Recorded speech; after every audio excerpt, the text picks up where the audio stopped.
ये लोग केवल मुस्लिम वोट बैंक और तुष्टीकरण की बात कर रहे हैं। जो विरोध कर रहे हैं वंदे मातरम का, वे वही लोग हैं। जो व्यक्ति भारत माता को नमन नहीं करेगा वो अपनी मां का भी नहीं हो सकता। जननी जन्म भूमिश्चय स्वर्गदपि गर्यसे, स्वर्ग से भी अगर तुलना की जाए तो जननी उससे बड़ी होती है। वंदे मातरम हमारी भावना है। भारत माता की जय, हिंदुस्तान जिंदाबाद, ये हमारा भाव बताता है कि हम राष्ट्र की बात करते हैं। युद्ध क्यों जीतता है भारत? हर युद्ध क्यों जीतता है? लोग सोचते हैं भारत का सैनिक जब युद्ध लड़ रहा होता है तो वो अपनी मां समझ के भारत माता की रक्षा करता है। नमस्कार दर्शकों, आप सभी का स्वागत है न्यूज बीन पर। इस समय वंदे मातरम को लेकर के एक देश में बड़ी कंट्रोवर्सी हो चुकी है, जहां पर एक बड़ा तबका 150वीं वर्षगांठ पर यह कहता है कि वंदे मातरम बोलने से आपत्ति है, तो कहीं ना कहीं सरकार पूछती है कि देशभक्ति किस काम की जब आप अपने राष्ट्रीय गीत को गाने में कहीं ना कहीं स्वाभिमान महसूस नहीं कर रहे हैं। तमाम विषयों पर बातचीत करने के लिए सुप्रीम कोर्ट के senior advocate doctor AP Singh मौजूद है। सर,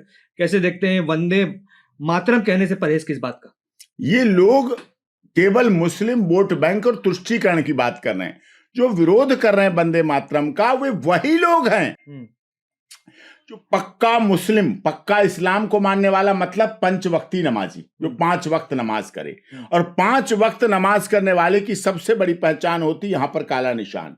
वो काला निशान किस बात का है? गुलाब के फूल का नहीं, इत्र का नहीं, माला का नहीं, जयमाला के नहीं, हीरा का नहीं, जवारात का नहीं, नोटों का नहीं है वो निशान है भारत माता के प्रतिबंधन, नमन, अभिनंदन। 5 बार वो भारत माता को, वो किसी प्रदेश में हो, वो किसी देश में हो, वो किसी गांव में हो, शहर में हो, बाग में हो, बगिया में हो, ट्रेन में हो, जहाज में हो, एयरपोर्ट पे हो, कहीं हो, वो 5 वक्त ढूंढ के जगह अपनी जा नमाज बिछा करके नमाज अदा करते हैं और यहां नमन करते हैं भारत माता को। बिल्कुल।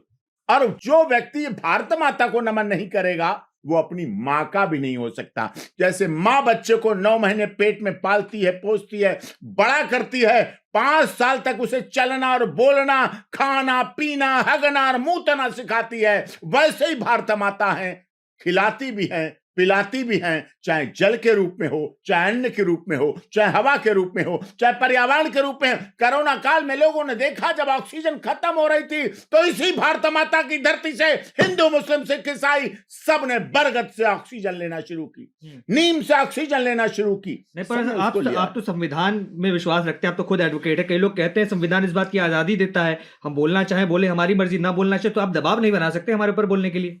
संविधान के पहले पेज में तो राम दरबार बना हुआ था। राम दरबार, राम ने तो अपने माता पिता के कहने पर, जो लोग संविधान की बात करते हैं, राम दरबार का मतलब होता है राम ने, प्रभु श्री राम ने अपने माता पिता के आदेश पर, उनके सम्मान के लिए, कैकेयी के आदेश पर, अपने राजा दशरथ के आदेश पर 14 वर्ष वनवास चले गए। अपनी पत्नी राज दुलारी और अपने प्रिय भाई लक्ष्मण को लेकर चले गए। दुनिया ने देखा है। कौन कहता है इस बात को? तो मौजूदा परिप्रेक्ष्य में क्या करेंगे? अगर कोई वंदे मातरम बोलने से परहेज कर रहा है तो क्या भारत से निकाला जाएगा?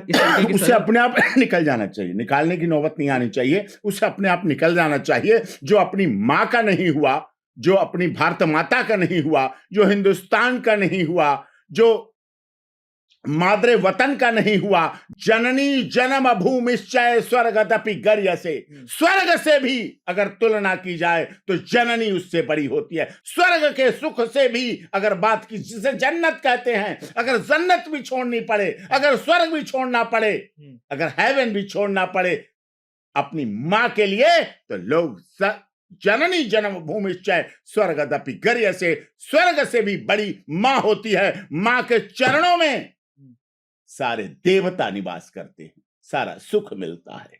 ये मां का महत्व होता है। यही वंदे मातरम है, यही भारत माता है, यही माद्रे वतन है, यही हिंदुस्तान है। और जो व्यक्ति अपनी मां, मानुष बोलती थी ना ममता बनर्जी, मां मानुष मिट्टी, मिट्टी मानुष मां, ये हमारे लिए संकल्प हैं। वंदे मातरम हमारी भावना है। भारत माता की जय, हिंदुस्तान जिंदाबाद, ये हमारा भाव बताता है कि हम राष्ट्र की बात करते हैं। यही भारत माता, यही वंदे मातरम का गीत जब बॉर्डर पर गाया जाता है तो हमारे देश का सैनिक जब घर से निकलता है तो वो एक ही बात कहकर जाता है कि मां, मैं बॉर्डर पर जा रहा हूं, या तो तिरंगा लहरा के आऊंगा, या तिरंगे में लिपट कर आऊंगा, लेकिन आऊंगा जरूर। और वो इसी मातृभूमि पर तिरंगा लहरा के आता है, तब भी आता है, तिरंगे में लिपट कर आता है, तब भी आता है। और वो तब ये तिरंगा लहराता है। ये संसद भवन जो चल रही है, राज्यसभा, लोकसभा,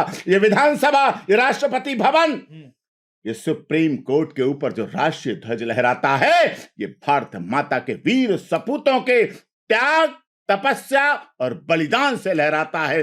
तब वो हमारा देश सुरक्षित होता है, जब वो बॉर्डर पर लड़ते हैं। और जो भारत युद्ध क्यों जीतता है, भारत हर युद्ध क्यों जीतता है, लोग सोचते हैं भारत का सैनिक जब युद्ध लड़ रहा होता है तो वो अपनी मां समझ के भारत माता की रक्षा करता है कि मेरी मां है, मां की समझ के। और जब मां के लिए लड़ा जाता है तो वो युद्ध जीतता। आपने देखा होगा दुनिया की बड़ी बड़ी लड़ाइयां मां की गाली के लिए हो जाती हैं। मां की गाली कोई पसंद नहीं करता है। बिल्कुल।